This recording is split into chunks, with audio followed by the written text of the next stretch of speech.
সদৌ আদিবাসী মহিলা শক্তি কেন্দ্র সমিতির উদ্যোগত তথা 13খন জিলা সমিতির সহযোগত আজি নারী সুরক্ষার অর্থে 2 ঘণ্টা ধর্ণা কার্যসূচী রূপায়ণ কৰিছো। আৰু বিশেষ আমাৰ আজি ধৰ্ণা কাৰ্যসূচীৰ সঁহাৰি জনাই আমাৰ মাজত উপস্থিত হৈছে ৰঞ্জুন বৰা ডাঙৰীয়ানী।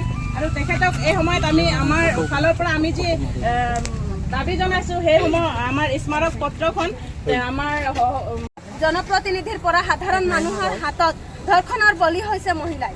উদাহৰণস্বৰূপে যোৱা 25 মে 2025 তাৰিখে তিনিচুকীয়া জিলা হিজুগুৰি থানাৰ অন্তৰ্গত কাপ্তানচুক গাঁৱৰ নিবাসী 60 বছৰীয়া বৃদ্ধা আইতা মিনি তুৰিক ধৰ্ষণৰ বলি হয়।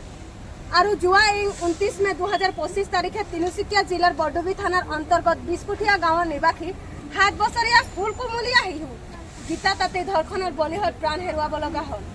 মুখ্যমন্ত্ৰী মহোদয় এনেধৰণৰ ঘটনা ৰাজ্যৰ বিভিন্ন প্ৰান্তত ঘটি আছে। বাৰম্বাৰ নাৰীৰ ওপৰত হোৱা ঘটনা সৌদ অসম আদিবাসী মহিলা শক্তিয়ে দুখ প্ৰকাশ কৰাৰ লগতে গৰিহণা দিছোঁ। ধৰ্ষণ কাণ্ডৰ লগত জড়িত সকলক ৰাজহুৱা ফাঁচি দিবলৈ আহ্বান জনোৱাৰ লগতে দেশৰ মহিলাক সুৰক্ষা প্ৰদান কৰিবলৈ অসম চৰকাৰক দাবী জনালোঁ। আমাৰ দাবী হৈছে প্ৰথমটি দাবী মহিলাসকলৰ ধৰ্ষণ কৰা কাৰ্যৰ লগত জড়িত সকলো দোষীক ফাঁচি দিয়া। দ্বিতীয়টি দাবী ৰাজ্যৰ লগতে সমগ্ৰ দেশতে হৈ থকা ধৰ্ষণৰ দৰে কাণ্ড বন্ধ হওক। তৃতীয়টি দাবী নাৰীক সুৰক্ষা দিয়াৰ বাবে এখন কঠোৰ আইন প্ৰণয়ন কৰক। চতুৰ্থটি দাবী ধৰ্ষণজনিত ঘটনাসমূহ থানাত হেমাহি কৰা বুলি বহু অভিযোগ পাওঁ, গতিকে চৰকাৰে বিষয়টোৰ গুৰুত্ব সহকাৰে ল'বলৈ দাবী জনালোঁ। ধন্যবাদ। আমাৰ সৌদ অসম আদিবাসী মহিলা শক্তি কেন্দ্ৰীয় সমিতিৰ সম্পাদিকা ৰশ্মি প্ৰজা ডাঙৰীয়াক ধন্যবাদ জনাইছোঁ। আৰু এই সময়ত আমাৰ সহকাৰী আয়োগ বিষয়া উপস্থিত হৈছে আৰু তেখেতে আমাৰ ধৰ্ণা কাৰ্যসূচী নাৰী সুৰক্ষাৰ অৰ্থে যিটো আমি 2 ঘণ্টা ধৰ্ণা কাৰ্যসূচী ৰূপায়ণ কৰিছোঁ তেখেতৰ ওপৰত বক্তব্য 2 এষাৰ দাঙি ধৰিবলৈ মই অনুৰোধ কৰিছোঁ।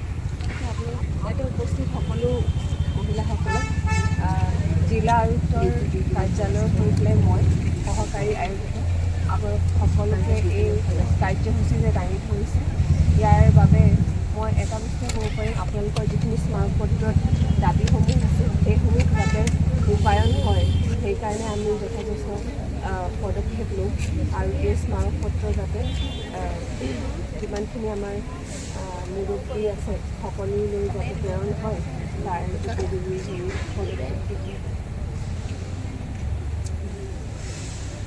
এইখিনিতে আমি আমাক সঁহাৰি জনাই আমাৰ মাজত উপস্থিত আছে ৰুণজুন বৰা ডাঙৰীয়ানী আৰু তেখেতক আমি আদিবাসী মহিলা সমিতি হৈ নাৰী যি সুৰক্ষাৰ অৰ্থে আজি আমি 2 ঘণ্টা ধৰ্ণা কাৰ্যসূচী ৰূপায়ণ কৰিছোঁ তাক সঁহাৰি জনাই তেখেতৰ বহুমূল্য মন্তব্য দাঙি ধৰাৰ কাৰণে তেখেতক আদিবাসী মহিলা সমিতিৰ তৰফৰ পৰা আন্তৰিক ধন্যবাদ জনোৱাৰ লগতে সকলো একবাৰ জোৰদাৰ হাত তালি ধন্যবাদ জনাওঁ।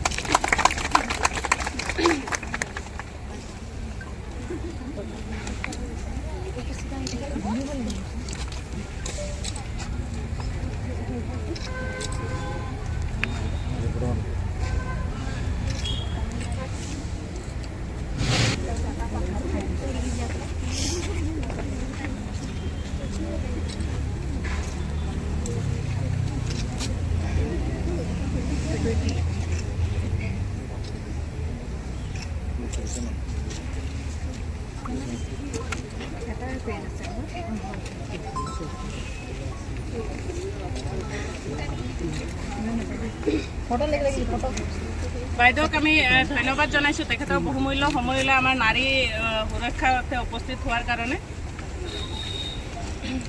আমি চিন্তা কৰিহে ৰূপায়ণ কৰা হৈছে। বিশেষ কৰি আমাৰ এনেকৈ অনুষ্ঠান পাতিবলৈ বা আহিবলৈ অলপ কষ্ট হয়, কিন্তু নিজৰ কাৰণে আমাক ওলাই আহিব লাগিব, নিজৰ কাৰণে আমাক মাত মাতিব লাগিব।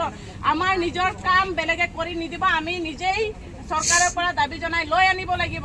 আপোনালোকে সকলোৱে অনুভৱ কৰে কোনো নাৰী সুৰক্ষিত নহয়। আজি নাভাবিব মোৰ ঘৰত জুই জ্বলা নাই মই নুমাবলৈ নাযাওঁ, কালি আপোনাৰ ঘৰতো জুই জ্বলিব পাৰে। সেইকাৰণে সকলোৱে সদায় এনেকৈ কাৰ্যসূচী ৰূপায়ণ কৰা হ'লে আপোনালোকে সকলোৱে দলে বলে ওলাই আহিব। নিজৰ ইকনমিকেলি প্ৰব্লেম, নিজৰ পাৰ্চনেল প্ৰব্লেম অসুবিধা থাকিবই, তাৰ উপৰিও আপোনালোকে ওলাই আহিব লাগিব ৰাজপথত মাত মাতিবৰ কাৰণে।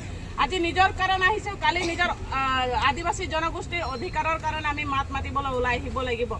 এইখিনিতে বৰ বিশেষ নকওঁ, সকলোৱে নিজৰ সময় বহুমূল্য সময় দি নিজৰ কাৰণে ওলাই আহিছে, তাৰ বাবে চিৰকৃতজ্ঞ হৈ ৰম। সকলোকে কেন্দ্ৰীয় সমিতিৰ তৰফৰ পৰা আন্তৰিক আকৌ এবাৰ ধন্যবাদ জ্ঞাপন কৰি সকলোৱে নিজৰ কাৰণে একবাৰ জোৰদাৰ হাত কৰিব যাব।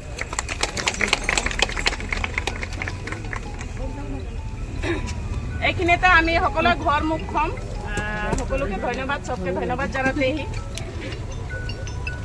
ঘর নাই যাবা না দাবিটা লেকে যাবা আইজে লেকে যাবে